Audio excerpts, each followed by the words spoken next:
pang pamilya po mga kaibigan. Ang lulutuin po natin ngayon ay dinuguan. Okay, ito po yung mga unang sangkap ng paggawa ng dinuguan.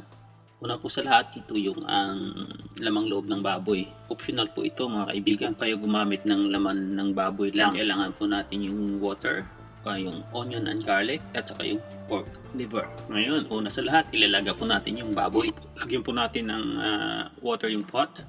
Saka ilaga po natin yung laman loob ng baboy.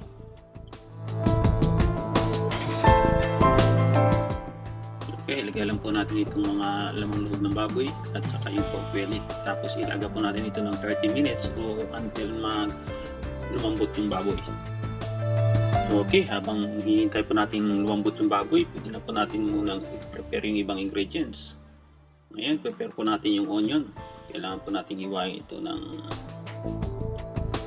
dice po natin ito. Yan. Tapos yung garlic. Kailangan din po natin itong hiwain ng pino. Ayan. Tapos yung ano po, yung pork liver. Yung atay ng baboy. Hiwain din po natin ito ng dice. I-dice po natin ito. Ayan. Ayan, pag na-prepare na po.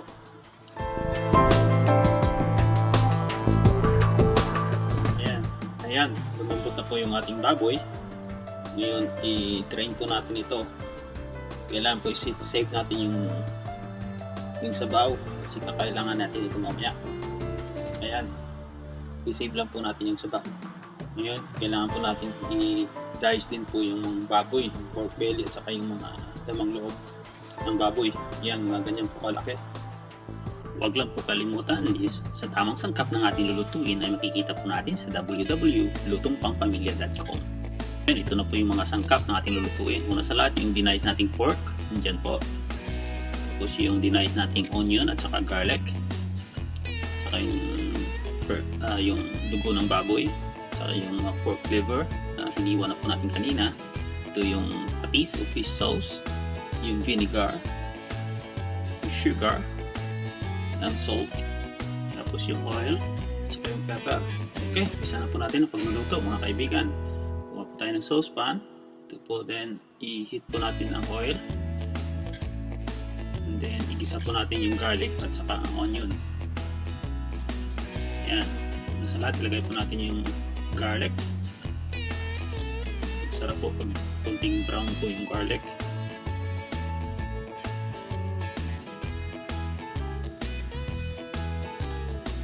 Ayan, lagay po natin yung onion.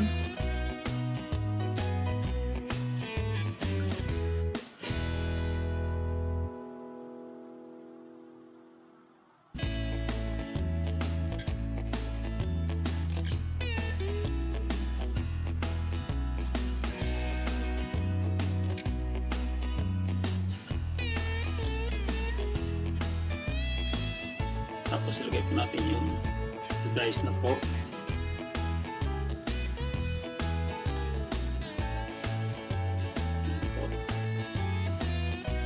Then ilagay po natin yung pork liver.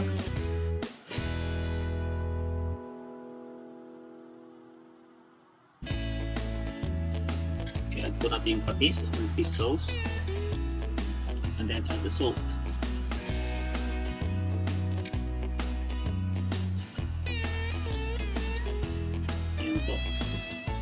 Isa po natin ito mga for 5 minutes.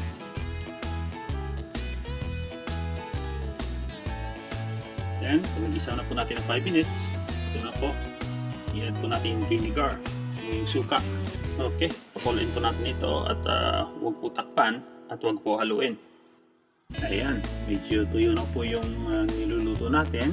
Ngayon, pwede na po natin ilagay yung sabaw, yung na-drain natin doon sa nilaga. Yan. Lagay po natin yung sabaw and then pakuloyin po natin ito ng mga 10 minutes. After 10 minutes po, pwede na po natin ilagay yung dugo ng baboy o yung frozen pig blood. Kailangan po natin itong halu-haluin habang tinutunaw yung dugo ng baboy. Yan. Tapos ilagay na po natin yung sugar. Yan po. Continuous stirring lang po kasi pag hindi po namubo po yung tubo ng baboy. Kailangan po continuous yung paghalo. Yan po. Ngayon, yan na po. Continuous lang po yung halo. Saka mga kaibigan, huwag mong kalimutan sa tamang sangkap ng ating niluto. Kita po natin sa www.lutongpangpamilya.com.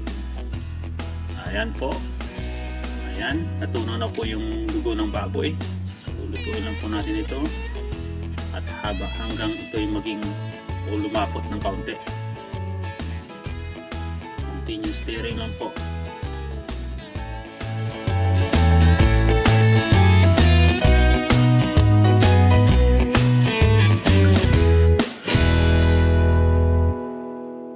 Ayan, ilagay na po natin yung pepper. At pakuluin po natin ito ng mga 5 minuto, 5 minutes. Okay, after 5 minutes, yan na po ang dinuguan. Sa tamang sangkap ng ating niluto ay makikita po natin sa www.lutongpangpamilya.com. Maraming salamat po.